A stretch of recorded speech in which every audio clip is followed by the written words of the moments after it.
Hi friends, ఈరోజు మనం article 368 కోసం తెలుసుకుందాం. ఆర్టికల్ 368 ఏంటంటే ఇది ఇండియన్ కాన్స్టిట్యూషన్లో అమెండ్మెంట్స్ కోసం చెప్తుంది.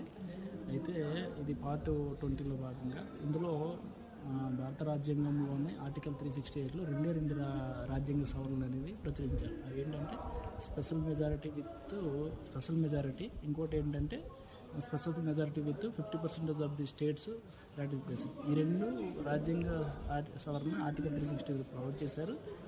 ఇంకొకటి ఉంది, ఆర్టికల్ 368లో పొందుపరచినప్పటికి కూడా దీని ప్రాధాన్యత చాలా ఉంది. ఏంటంటే సింపుల్ మెజారిటీ.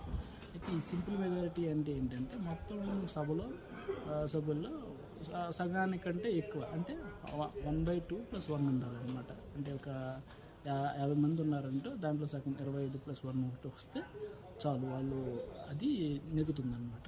ఇప్పుడు స్పెషల్ మెజారిటీ అంటే ఏంటంటే 2/3 plus 2/3 of the present and voting plus ఇంకోటి ఏంటంటే ఇంకో కండిషన్, ఇంకోటి సాటిస్ఫై చేయాలి. ఏంటంటే ఆ యొక్క సభలో 50% కంటే ఎక్కువ ఉండాలి. అంటే ఇప్పుడు ఫర్ ఎగ్జాంపుల్ ఒక సభలో 500 మంది ఉన్నారనుకో, 500 మందిలో ప్రెజెంట్ అండ్ ఓటింగ్ ఎంతమంది 300 మంది చేశారు.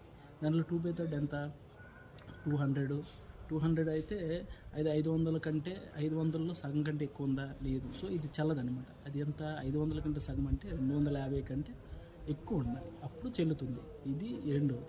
మూడోది ఏంటంటే special majority with 50% of the state ratification. అంటే ఇదేంటంటే 2/3 ప్రెజెంట్ అండ్ ఓటింగ్ 2/3 ఓట్స్తో ఒక సభ అనేది, అంటే ప్రెజెంట్ అండ్ ఓటింగ్ ఒక సభ చేసినప్పటికీ, అంటే ఇప్పుడు మనం రెండో చెప్పుకున్నాం కదా, ఆ కండిషన్ సాటిస్ఫై చేసినప్పటికీ ప్లస్ ఇంకొకటి ఏంటంటే ఇది పార్లమెంటు హౌస్లో ఇది పాస్ చేసిన తర్వాత ఇది 50% యొక్క స్టేట్స్, అంటే 50% మంది, అంటే 50% స్టేట్స్ అనేవి ఇవి పాస్ చేయాలి. అప్పుడు మాత్రమే ఈ యొక్క సవరణ అనేది చెల్లుతుంది.